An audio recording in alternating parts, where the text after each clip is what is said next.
जय खानदेश मित्रांसाठी लय समोसा, कारण आज गणपती विसर्जन होतं त्यामुळे मग टाईमपास काहीतरी पाहिजे ना. विसर्जनचं करी म्हणतो आम्ही, पण मग चला समोसा का नाही. माझं बाहेर जाणं काय म्हणतं तेलकट खावा, त्यापेक्षा घरच समोसा करा ना. मग तो सगळा घरनं होता ते सांगा म्हणे समोसा आपण करत म्हणतो असं. चला सगळा मिठी सण. मग आम्ही या पापड्या वगैरे लाटी राहणोत. 2 जण येतात, एक जण पापड्या लाटा आणि एक जण समोसा, कारण मी त्याची गंमत देखील राहणो. मला तर नुसतं खावाले आणि आहे त्यात पापड्या लाटीसन ते पाणी लाई राहणार, कारण चिपकायला पाहिजे तेल मग सोडताना तर फूट आणली पाहिजे म्हणीसन. तर असं पाणी वगैरे लावणं पडलं. मग त्या ते आपला तर बटाटा वगैरे शिजला राहतच ना, त्यामध्ये टाकते.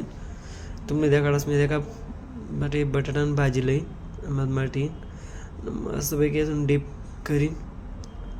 आपल्या तेवढं लागलं तेवढं आपण तेव्हा ठेवू शकतात बुवा असं म्हणायचं.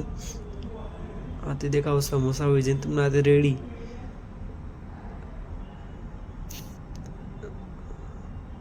तुमले पण आवडणं असेल तुम्ही पण या समोसा खावाले आणि मजा आल्या. गरम गरम बाहेरनं खाऊ नका, तेवढं तुम्ही घरनं खा तेवढं सुरक्षित आहे.